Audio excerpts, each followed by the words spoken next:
Hey, now I want to tell you a little bit about a very, very different film that is out at the moment. When you kind of think of zombie films over the years, you kind of think of the more outrageous ones, perhaps the darker ones. But we don't very often get a zombie film that does things a little bit differently to everything else. Like they come along once in a while. We of course had Warm Bodies a few years ago, which was like a zombie kind of romance.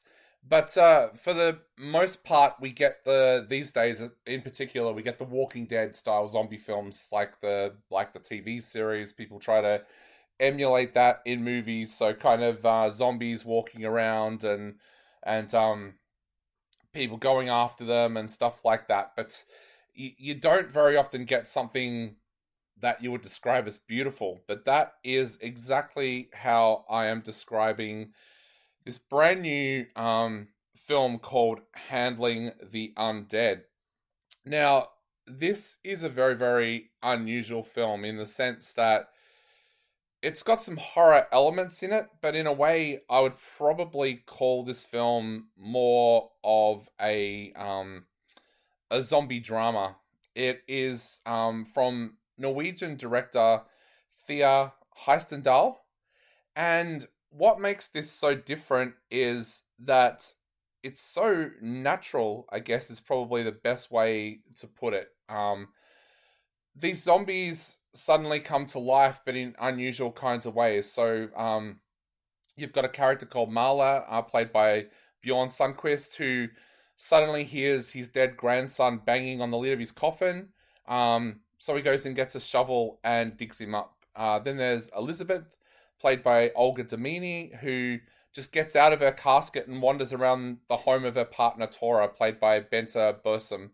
Um, and again, there's not real horror elements in there. Like Tora's kind of surprised, but she's happy to see her partner. And then you've also got David, played by Anders Danielsen Lai, who is suddenly really shocked because he's told by a doctor that his girlfriend Eva, played by Baha Paz, is dead, but now she isn't.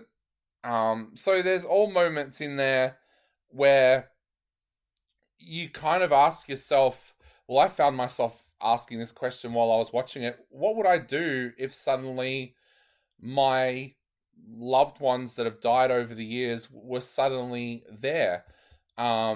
And the other thing too that kind of makes this film interesting is the sense that these aren't your kind of traditional Walking Dead zombies that are like making noises and stuff like that. They're literally just there.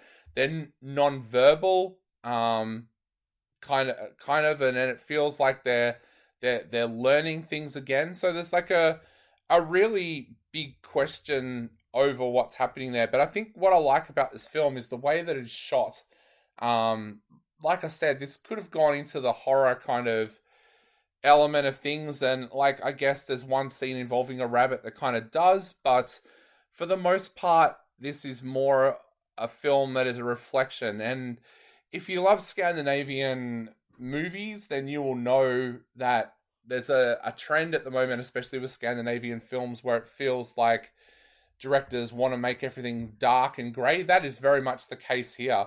There's an unsettling kind of feeling throughout this entire film where you're thinking, what is going to happen next? Are these zombies going to start attacking people? I think as a horror fan and as a fan of cinema, I'm so programmed now to thinking that there's going to be some moment where these zombies start attacking or something like that, that you're kind of anticipating it in this film. But really, this is a film that looks at relationships and looks at the way that we deal with death. It is very, very different. In fact, when I was reading some of the reviews online, because I don't like reading general public reviews of a film until after I've watched the film. One of the things I've noticed is there are a lot of people out there from the general public saying that this film is too slow, but I think it's the slowness of this film that is almost the best part of it. I think a lot of those people that are making those comments were expecting this film to kind of be the kind of zombie film, like I said before, where the zombies are attacking, or they wanted it to be the kind of comedy like Zombie Nation or something like that. But this is not one of those movies. This is one of those movies that takes you into some absolutely heartbreaking scenes throughout the film, and scenes that almost want to make you cry, like a partner welcoming their partner back after they've died and things like that. Like there was part of me in this that was thinking, are these zombies going to just keep going and going back to their old self? Are they going to kind of re-die and make that even more traumatic for their relatives who have to go through their loved one's death twice? But it's not like that at all. This is very much a film of reflection. I was laughing when I was reading some of the general public reviews of people saying that they found it so boring and stuff like that. It's like, this is not that kind of movie. This is the kind of movie where just about every scene in this movie made me reflect on things in my own life. It's a, like I said, it's almost a beautiful film, in a sense. Yes, it is a zombie film, but it is a beautiful film that explores relationships and love and loss. Like I said, it does have a little bit of a depressing nature to it as well. It's very dark and grey for a majority of the film. But look, if you really are looking for something a little bit different, I would definitely recommend that you give Handling the Undead a try, because this is a very different film to what people would expect. If you like things like Let the Right One In and those kind of slow burn kind of movies, then I think this is kind of the movie for you. But look, it is different. Some people will like that, some people won't like that, but I think there's a lot of people out there that will really enjoy this. It's definitely made me want to see more movies from the director. Definitely. I'm going to give this one 3.5 out of 5. It is on streaming platforms here in Australia, so make sure you check out Handling the Undead. Like I said, I'm giving it 3.5 out of 5.